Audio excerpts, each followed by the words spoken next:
I didn't scream. I didn't threaten anyone. I didn't demand a manager. I just stood there, barefoot on my bathroom floor, watching sewage rise into my bathtub, and realizing that the people paid to help me had already decided I didn't matter. And that was the moment I stopped asking for help and started documenting everything. By the time this happened, I was already exhausted in a way sleep doesn't fix. 5 years earlier, my husband and I bought our first home. We were proud, nervous, happy. Then it flooded. Once. We cleaned, repaired, smiled through it. Then it flooded again. And again. 3 floods in 3 years. In a house that hadn't flooded once in 40 years. I remember standing in ankle-deep water during the 3rd flood, holding soaked photo albums, thinking, why does this keep happening to us? When we finally sold that house, it was at a loss. I sat in the car afterward and cried quietly, staring at the dashboard, feeling like we had failed at something everyone else seemed to manage just fine. So when we found our new house, it felt like a reward for surviving. Quiet street, beautiful backyard, a future. For 6 months, everything was peaceful. I let myself believe the nightmare was over. The night it started raining hard, I stepped into the bathroom to shower. The water didn't drain. I frowned, pulled back the curtain, and felt my stomach drop. The bathtub water was rising. I flushed the toilet. Nothing. Then the smell hit me. Sharp. Sour. Wrong. I stood there barefoot on the cold tile whispering, "No, not again." My husband came in. We looked at each other. No words were needed. The plumber came the next day. He was kind, and somehow that made it worse. "Our sewer line has basically dissolved," he said. $5,000. Right after buying a house. Right after losing money on the last one. I nodded, my brain silently rearranging bills, priorities, plans. We agreed to replace it. Because what choice did we have? 2 weeks later, the plumber called again. They couldn't find where our sewer line connected to the city. That's when I learned something important. Homeowners are responsible for their line. The city is responsible for the tap. And no one could find ours. The first hole appeared in our backyard. A massive pit of dirt. I stood at the window watching them dig, telling myself this would be fixed soon. They found nothing. The second hole came days later. Bigger. Deeper. More expensive. Our toilets barely worked. Showering was impossible.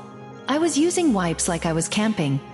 Inside my own house. When that second hole turned up nothing, fear settled into my chest. I took a vacation day and went to City Hall. I waited for hours. When I finally sat across from the city official, I'll call him Richard, he barely looked at me. He printed sewer plans we already had and slid them across the desk. When I showed him photos of the hole, he sighed, pulled out a pen, and drew a new location. Just like that. No explanation. No apology. I walked out feeling small, dismissed, and stupid for expecting help. We dug where he said. Nothing. The city sent workers next. They climbed into the sewer, measured, marked another spot, another hole. Still nothing. By now, our backyard was destroyed. Grass dead. Trees dying. Piles of dirt everywhere. And underneath it all, sewage. Months of it. I cried that night. Quietly. Because I was too tired to cry loudly. Then the contractor came. And with one sentence, everything changed. 2 years earlier, the city replaced the main sewer line. Installed new taps for every house. Except ours.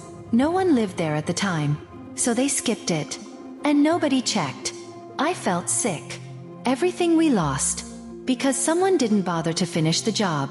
That night, I looked at my husband and said, I'm done trusting them. And that's when I started recording everything. Every call. Every email.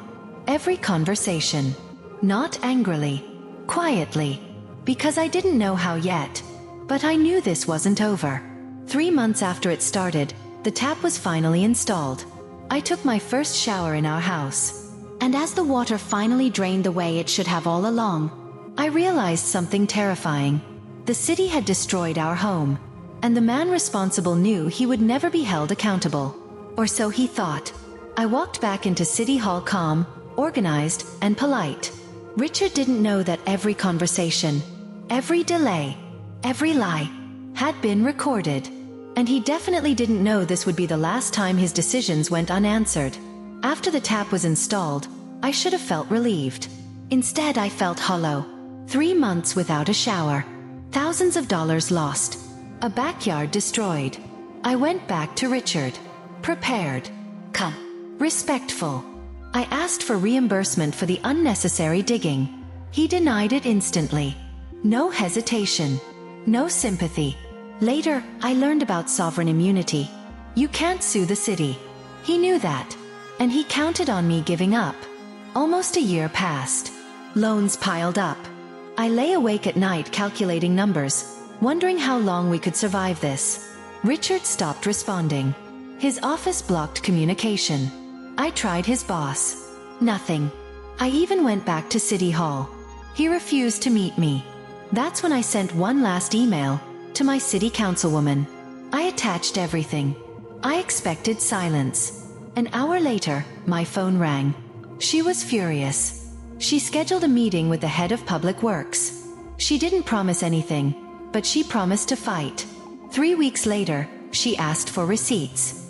Everything. Plumber invoices, vacation pay stubs, phone logs, landscaping estimates. I sent them all. When I met her in person, she slid a check across the desk. I stared at it. "This is more than we need," I said. She smiled. "You forgot emotional distress." Then she leaned in and added, "Oh, and Richard doesn't work there anymore." I felt something lift off my chest that I didn't realize I'd been carrying for a year. The loans were paid off.